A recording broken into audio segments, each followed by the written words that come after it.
In this video, we will discuss another method to find out the root of the equation, and that method is the Newton-Raphson method or simply Newton method. So this method can be used to find approximate solution when an equation cannot be solved using the analytical method or exact method. So now we define its working rule for this method, and then we solve an example in which we find out the root of the equation by using Newton-Raphson method. So the step one is write the equation as f of x equal to 0 कि जो भी equation given होगी उसको f of x equal to 0 की form में लिखना होगा. So this is the graph for y is equal to f of x और जहाँ पे ये line x axis को intersect करेगी that point is the root of that equation. Let's suppose ये alpha is the root of this equation और हमें Newton method को यूज करते हुए कोई अप्रोक्सीमेट रूट कैलकुलेट करना है जो कि इस अल्फा के कहीं करीब ही लाई करती होगी. सो स्टेप 2 में हमने क्या करना है, consider an initial guess x note. हमें एक x note initial guess find out करना होगा. अगर तो एक्स नोट हमें गिवन है तो हम उसी को यूज करेंगे. अगर एक्स नोट गिवन नहीं है तो हमें खुद से डिफाइन करना होगा और वो एक्स नोट हमें इनिशियल गैस ऐसा कंसीडर करना है जो कि इस अल्फा एग्जैक्ट रूट के कहीं क्लोज ही लाई करता होगा. For example hair. अब हम कौन सा ऐसा एक्स नोट कंसिडर करें, उसके लिए भी क्राइटेरिया है कि हम एक इंटरवल ए भी कैलकुलेट कर लें कि जिसके कोरस्पॉन्डिंगली फंक्शनल वैल्यूज के साइन ऑपोजिट हों. क्योंकि अगर हम फंक्शनल वैल्यूज के साइन ऑपोजिट हों ऐसा इंटरवल कैलकुलेट कर लें तो ये इस बात की श्योरिटी है by using intermediate value theorem कि जो भी जो रूट होगा वो इस इंटरवल के बिटवीन ही कहीं लाई करता होगा. अगर हम ए और बी में से किसी वैल्यू को ऐसा इनिशियल गेस यूज करना चाह रहे हैं तो उसके लिए हमें इस कंडीशन को देखना होगा कि ए और बी से में से किसी वैल्यू का अगर इनिशियल गेस फाइंड आउट करना है तो हमें mod of F of A calculate करना होगा, mod of F of B calculate करना होगा और इनमें से जो वैल्यू लेस होगी उसके कोरस्पॉन्डिंगली ए और बी को ऐसा इनिशियल गेस यूज करना होगा. अदरवाइज इसके अलावा ये सिर्फ उस केस में हम चेक करेंगे जब ए और बी में से किसी को इनिशियल गेस यूज करना है. अदरवाइज ए और बी के बिटवीन हम कोई सी भी वैल्यू ऐसा इनिशियल गेस यूज कर सकते हैं और उसके लिए हमें ये कंडीशन फाइंड आउट करने की जरूरत नहीं है. सो अगर हम ए और बी को ले रहे हैं then A is taken as the first approximation to the root. उसके लिए क्राइटेरिया सेटिस्फाई होना चाहिए. ठीक है. Otherwise, we can choose any other values within the interval AB as a first approximation value. तो फॉर एग्जाम्पल हमने यहाँ पे ये x नोट वैल्यू कंसिडर कर ली है as initial guess x naught. ठीक है. अब हमें क्या करना है, इसके कॉरस्पॉन्डिंगली फंक्शनल वैल्यू भी फाइंड आउट करनी है which is x naught and y naught. This is step 2. Step 3 में क्या करना है कि अब हमने इस this is our first approximation value और हमने इसको इम्प्रूव करना है. This is our exact root. ठीक है. हमारा ये टारगेट है कि हमने जो रूट ऑफ द इक्वेशन है ना जो हमने न्यूमेरिकली कैलकुलेट करना वो कहीं एग्जैक्ट रूट के क्लोज कहीं लाई करती हो. तो हम इस अप्रोक्सीमेशन को कैसे इम्प्रूव करेंगे, बाय यूजिंग न्यूटन मेथड. हम इस अप्रोक्सीमेशन को इतना इम्प्रूव करेंगे कि हमारा आंसर एग्जैक्ट रूट के कहीं क्लोज आ जाए. So for better approximation we use Newton Raphson method और न्यूटन मेथड. और न्यूटन मेथड में हम लोग क्या करेंगे, we draw a tangent line to the graph y equal to f of x at the point x naught and y naught. के x naught के correspondingly जो हमने point consider की है functional value x naught y naught, हम इस value पे tangent line draw करेंगे. ठीक है. यहाँ पे tangent line draw करनी है जो कि इस line से pass करती हो. तो जहाँ पे वो टेंजेंट लाइन एक्स एक्सिस को इंटरसेक्ट करेगी that point is over next approximation. तो यहाँ पे ये हमारे नेक्स्ट अप्रोक्सीमेट वैल्यू होगी x1. तो अब हम क्या करेंगे, x1 की इक्वेशन कैसे कैलकुलेट करेंगे, हम by using equation of the tangent हम x1 को कैलकुलेट कर सकते हैं. So the equation of the tangent at point x not y not, this is very important क्योंकि हर केस में जब हम नेक्स्ट अप्रोक्सीमेट करेंगे अप्रोक्सीमेट वैल्यू कैलकुलेट करेंगे तो ये पॉइंट चेंज हो जाएगा. तो अब हमने फॉर द टाइम बिंग हम इस पॉइंट के कोरस्पॉन्डिंगली हमने equation of the tangent calculate करनी है. So equation of the tangent किसके इक्वल होता था, y minus y naught is equal to m x minus x naught,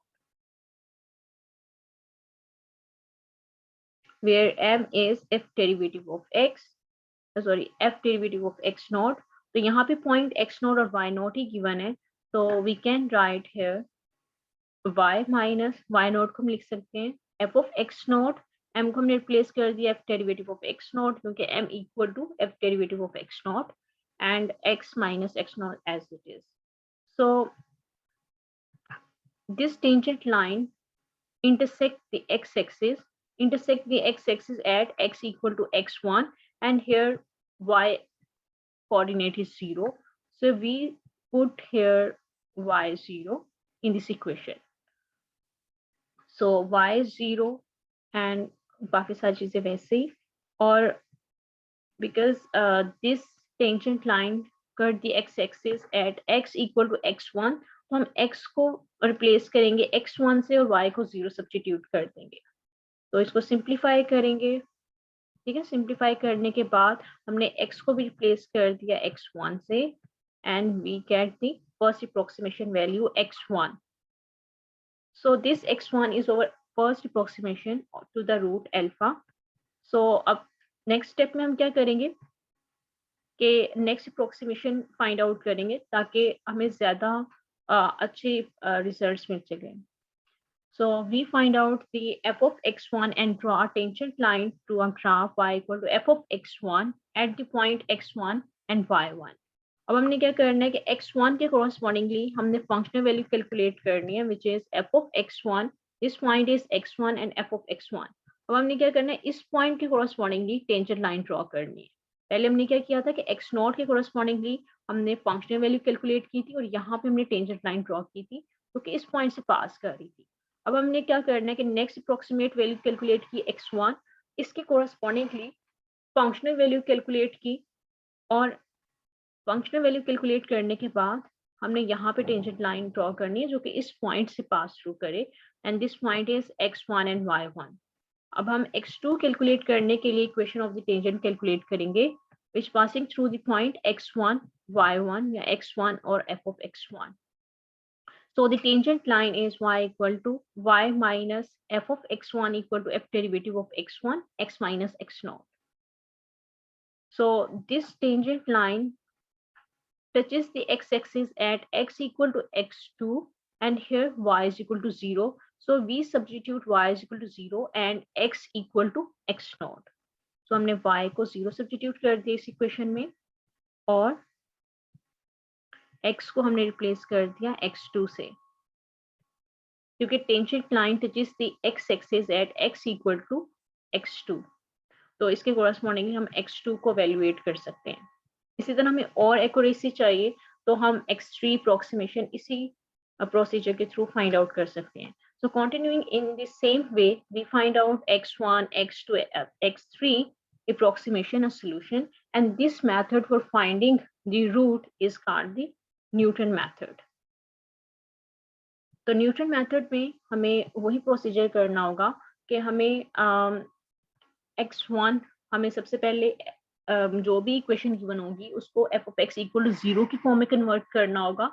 उसके बाद हमें इनिशियल गेस कैलकुलेट करना होगा. इनिशियल गेस कैलकुलेट करने के लिए हम एक इंटरवल कैलकुलेट करेंगे और उसके कोरस्पॉन्डिंगली फंक्शनल वैल्यू के साइन को देखेंगे. अगर उनके साइन ऑपोजिट होंगे तो रूट उसी इंटरवल में लाई करती होगी. उसके बाद हम लोगों ने x0 के कोरस्पॉन्डिंगली फंक्शनल वैल्यू कैलकुलेट करनी है और वहां पे टेंजेंट लाइन ड्रॉ करनी है, और जहां पे टेंजेंट लाइन x एक्सिस को टच करेगी that is over next approximate value. ठीक है, उसको हम इसके थ्रू, ठीक है, हम इस फॉर्मूला को यूज करते हुए हम x1 को कैलकुलेट करेंगे और फिर वही सारा काम करेंगे कि x1 के कोरस्पॉन्डिंगली फंक्शनल वैल्यू कैलकुलेट करेंगे और वहां से फिर टेंजेंट ड्रॉ करेंगे और x2 कैलकुलेट कर लेंगे. Yes, so this is the procedure for Newton-Raphson method. हम एग्जाम्पल थ्रू अब एक एग्जाम्पल को डिस्कस करते हैं जिसमें हम root of the equation calculate करेंगे by using Newton Raphson method. So f of x is 3x minus cos of x minus 1 is equal to 0, और ये स्टैंडर्ड फॉर्म में गिवन है हमें. ठीक है, अगर ये इस फॉर्म में नहीं होती तो सबसे पहले हम f of x equal to 0 form में कन्वर्ट करते हैं, लेकिन इस केस में ऑलरेडी कन्वर्ट कन्वर्टेड है, ठीक है। अब हमने क्या करना है, एक्स नोट कैलकुलेट करना है इनिशियल गैस, और इनिशियल गैस के लिए हम लोग क्या करेंगे, हम लोग एक इंटरवल कैलकुलेट करेंगे जिसके correspondingly functional values have opposite sign. हमने एफ ऑफ जीरो कैलकुलेट किया which is less than 0. Is the f of x calculate किया which is greater than 0. So the functional values has opposite sign. It means that the root lies between 0 and 1. इस interval में लाई करता है. So अब it's up to you कि आप लोगों ने अगर 0 और 1 में से किसी को एज इनिशियल गेस यूज करने, तो हमें क्या करना होगा, हमें f of 0 का मोड कैलकुलेट करना होगा और f of 1 का मोड कैलकुलेट करना होगा, और इनमें से जो वैल्यू लेस होगी उसके कोरस्पॉन्डिंगली हम उसको एज इनिशियल गेस यूज करेंगे। लेकिन ये सिर्फ उस केस में करना है अगर आपने 0 और 1 में से किसी को इनिशियल गेस यूज करना है। अदरवाइज 0 और 1 के बिटवीन किसी भी वैल्यू को हम एज इनिशियल गेस यूज कर सकते हैं, ठीक है। अब हमें अभी हम ये वाला क्राइटेरिया इन कंडीशंस को चेक नहीं करना चाह रहे, इसलिए मैंने इन दोनों के बिटवीन कोई वैल्यू कंसिडर कर लिया है, क्योंकि इस इंटरवल में 0 और 1 के बिटवीन अगर कोई वैल्यू कंसिडर करेंगे उसके लिए ये क्राइटेरिया चेक नहीं करना होगा। ये क्राइटेरिया सिर्फ इन दोनों पॉइंट्स के लिए। तो f of x is 3x minus cos x minus 1, हमने f डेरिवेटिव भी कैलकुलेट कर लिया क्योंकि फॉर्मूला में हमें f डेरिवेटिव ऑफ x भी रिक्वायर है। तो ये दोनों कैलकुलेट करने के बाद हम फर्स्ट अप्रोक्सीमेट वैल्यू कैलकुलेट कर सकते हैं which is x1 is equal to x naught minus f of x naught divided by f derivative of x naught. अब हमें इनिशियल गेस कोई भी कंसिडर करना है, तो हम अब हमारे पास एक इंटरवल है जिसमें रूट एग्जिस्ट करती है, तो इसमें से कोई सा भी हम एज इनिशियल गेस कंसिडर कर सकते हैं। हमने 0.5 कंसिडर कर लिया, आप 0.4 भी कर सकते हैं, 0.3, 0 और 1 में से कोई सा भी आप एज इनिशियल गेस चूज कर सकते हैं, ठीक है। अब x1 को हम फाइंड आउट कर सकते हैं, x नोट की जगह हमने 0.5 सब्स्टिट्यूट कर दिया, f ऑफ x नोट की जगह f 0.5 and f derivative of 0.5। अब हम ऑलरेडी f ऑफ x को भी डिफाइन कर चुके हैं, f डेरिवेटिव ऑफ x को भी डिफाइन कर चुके हैं। हम इजीली यहाँ से f 0.5 and f derivative of 0.5 calculate कर सकते हैं, ठीक है। सारी वैल्यू यहाँ पे सब्स्टिट्यूट कर दी, we finally get the first approximate value which is 0.60852। इसी तरह हम सेकेंड अप्रोक्सीमेट वैल्यू कैलकुलेट करेंगे which is x2 equal to x1 minus f of x1 divided by f derivative of x1। अब यहाँ पे सारी वैल्यू सब्स्टिट्यूट करेंगे, x1 is this value। अब इसके कोरस्पॉन्डिंगली फंक्शनल वैल्यू भी कैलकुलेट कर सकते हैं और डेरिवेटिव वैल्यू भी, और हम इसको सिंप्लीफाई करेंगे तो we'll get x2 value which is 0.607102। अब हम ये प्रोसीजर तब तक करते रहेंगे जब तक हमारे पास दो वैल्यूज x की दो कंसेक्यूटिव वैल्यूज मैच ना कर जाए। So now we move the next approximate value which is x3 equal to x2 minus f of x2 divided by f derivative of x3। अब इसको हमने सॉल्व किया तो we'll get 0.607102। अब x2 एंड x3 मैच कर गए हैं, ठीक है। तो अब हमें नेक्स्ट आगे मूव करने की जरूरत नहीं है, क्योंकि जहाँ पे दो कंसेक्यूटिव अप्रोक्सीमेट वैल्यूज आपस में मैच कर जाए वहाँ पे हम उस प्रोसीजर को स्टॉप कर देते हैं और that will be our required root. तो इस केस में रिक्वायर्ड रूट क्या होगी, 0.607102 is our required root of this function f of x equal to 0, ठीक है। सो इसी तरह से हम किसी भी transcendental function, algebraic function, polynomial function, किसी भी फंक्शन के रूट कैलकुलेट कर सकते हैं। So in the next video we will discuss the convergence of this method and how we'll find out the order of this method। हम इसको discuss करेंगे, और ये मेथड हम कब इम्प्लीमेंट नहीं कर सकते उसके लिए भी हम कंडीशंस को एवेल्युएट करेंगे।